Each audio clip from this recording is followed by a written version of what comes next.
Now the ayah I was going to tell you about. Ya ayyuhalladhina amanu inna min azwajikum wa awladikum aduwwan lakum. Those of you who have faith, there's no doubt about it. From among your spouses and your children, there are enemies for you. What? Did I just say that? From among your spouses and your children, there are enemies for you, is the next ayah. Believers, listen up. This is in Medina. The Prophet ﷺ is in Medina. There are people that are sitting in the audience that have fought the enemy in Makkah. And they fought them in the battle of Badr. They fought them in the battle of Uhud. And now an ayah comes, they're sitting, and the Rasul ﷺ is reciting this ayah to them. And among your spouses and your children, there are enemies. They're the enemy? Are the enemies on the battlefield? They're the ones who are putting idols at the Kaaba. They're the ones who do shirk with Allah. They're the ones who tried to kill Allah's messenger. How can my wife and my children be my enemy? He didn't say all of them. He said among them are those that are enemies for you. So he didn't say all of you have families in which there's animosity, but some of you are harboring enemies. And azwaj actually can be used for husbands and wives. So it's a bad translation to say, oh, believers, your wives and children are enemies. Or some of your wives and children are, no, some of your husbands are enemies too. And your children are enemies too. So how are they enemies? When you cross Allah's lines because you hate someone out of animosity, that's not acceptable. But when you disobey Allah and disobey the Messenger, or trust those that you love more than you trust Allah and you trust the Messenger, when you want to make your spouse and your children happy while you are okay with making Allah what? Unhappy. When you put them in a place that only belongs to Allah, when absolute obedience starts going to the spouse and the child, even at the expense of obedience to Allah, then even though you love them and they love you, and you hug them and they hug you, and you eat with them and they eat with you, even though you live your lives together, you're living under the same roof. You protect them, they protect you, they become enemies. Physically, no. Nobody's trying to kill nobody. This is not an ayah about when you go home, make sure there's no dagger under the pillow. It's not that. That's not what this ayah is about. This ayah is about spiritual animosity. What's the treasure that Allah gave in this ayah? Faith. In these ayat. Faith. Reliance on Allah. When you create an environment in the family where obedience to Allah, reliance on Allah, dealing with a crisis and turning back to Allah, those things are being pulled away. They're being pulled away by spouse or child. Then they are becoming a kind of enemy. Well, if they're an enemy, then we should fight them. Because the rest of the ayah should be, well, if they are your enemy, now that you know that they're your enemy, sharpen your swords. Or get away from them at least. Because they're the enemy. What does Allah say? Inna min azwajikum wa awladikum aduwwan lakum fahdharuhum. Then be careful of them. Watch out for them. Wa in ta'fu wa tasfahu wa taghfiru fa inna Allaha ghafurur rahim. And if you do in fact lovingly forgive, overlook, tasfahu. Tasfahu safaha means to turn the page, meaning they messed up or they said something outrageous that takes you away from your faith. And they said those kinds of things, but you're able to turn the page. Now this is already really getting really hard. So there's a family that even Allah declares can be like an enemy or be an enemy. And then Allah says to you and me, if you can pardon and if you can turn the page, and then what taghfiru, and you can cover up for them. So there's 3 words for forgiveness being used in one ayah. There's no ayah like in the Quran like that, where multiple words for one act, which is forgiveness, is being used over and over again. Because when Allah says lovingly pardon, ta'fu, it's a word for forgiveness at the end. Tasfahu, turn the page, let it go, bury the hatchet, whatever phrases people use. Put dirt on it. There are different expressions for it. Just let it go, move on, right? Which is again forgiveness, isn't it? And then he says, وَتَغْفِرُوا. That's maghfirah is the common word for forgiveness. Actually, literally means to cover it up. Turn the page, cover it up, as if there was nothing turned either.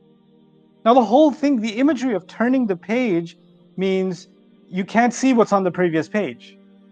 Which means the kind of forgiveness where you don't bring it up. Remember in 1997 when I forgave you? You already turned the page. But the ayah has this remarkable contrast. It started with some people in your family, your spouses and your children and your enemies. Watch out for them. Okay, I'm on guard. And then he says, and if you can lovingly pardon and turn the page and forgive, cover up for them, cover for them too. فَإِنَّ اللَّهَ غَفُورٌ رَحِيمٌ, then certainly Allah is extremely forgiving, always loving and caring. How do we understand this? How do we make sense of this ayah? Because it's giving us two very different pictures, and they're going in two very different directions. Being careful of an enemy is not lovingly forgiving an enemy. Those are two different things. You don't know if they're carrying a sword behind their hand and you come and give them a hug and that's the last thing you ever do. So how do you reconcile? Our families can be the most massive trial. They can be the most difficult trial. It can come from any direction. And it can be a trial from the people you love the most. They don't even have to be abusive to you for them to be a trial for you, even if they are abusive. You know the difference between someone who lost their cool or who made a mistake once or at a certain event or at a certain moment, but that's not their nature. You know who they really are. And what anger does is anger wants us to look at someone and remember their worst moment, and that's all you remember about them. Like your picture of them is how you think of that person, that spouse of yours or that child of yours, is the worst thing they ever did. That's the picture in your head.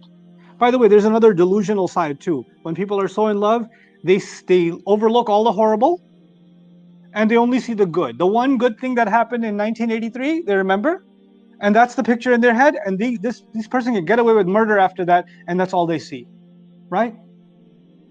Allah Azza wa Jalla is first telling us, when someone is bad to you, recognize it. When someone's not okay, not doing right by you, then you should know. You should be careful. So the eye open, not delusional, the eyes open reality, is this person really abusive? Was that a one-time thing? Is this a serial habit? Is that just in their nature to be this way? Is that just something they keep on doing over and over again for years and years and years? If that's the case, be careful. But when that person changes, because change is possible. Every human being can change. And you're smart enough to know that it's not an artificial change. Because artificial change means, I'm so sorry, I'm never going to do it again, I feel really bad. And you're like, okay, yes. Allah says to forgive, so I forgive you. And then 2 weeks later, they're exactly in the same place again. No sorry at all.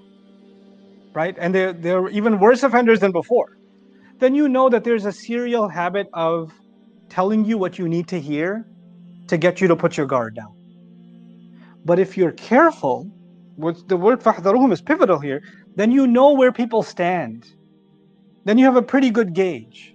And when you genuinely do see someone make a change, when you genuinely do see someone is remorseful and they've changed their ways, then it's okay to let go of that image of them as a vengeful person or an evil person or someone who did a lot of evil or bad. And it's okay if they're asking for forgiveness, that you can pardon them, that you can turn the page. This is not about people who curse you and then you say, well, Allah says forgive, so I'm going to forgive. I didn't ask for your forgiveness, yeah, but I'm obeying Allah. No, you don't forgive someone who doesn't want forgiveness. You don't turn the page for someone who's burning the book. That's not what this is. This cannot be put to misuse. Allah is not asking us to be passive and people can walk all over you, whether even their family, and you just forgive. No. But if they want to make serious reconciliation, they want to make things right, and you still feel that there is room to make things right, even though they've been really bad, so bad that even Allah called them enemy.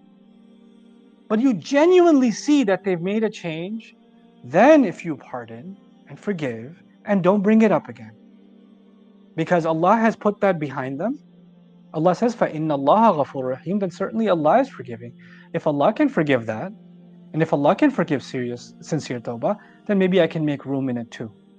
And then He said, if you forgive in 3 different ways, then Allah is forgiving too. You know what that means? If you take that choice, that you decide to forgive them, it's a choice you have.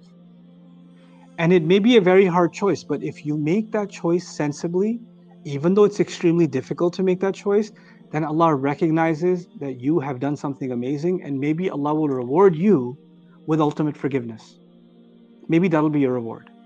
You won't be punished for not forgiving, but you may be greatly rewarded for forgiving and for making things right. وَإِن تَعْفُوا وَتَصْفَحُوا وَتَغْفِرُوا فَإِنَّ اللَّهَ غَفُورٌ رَحِيمٌ.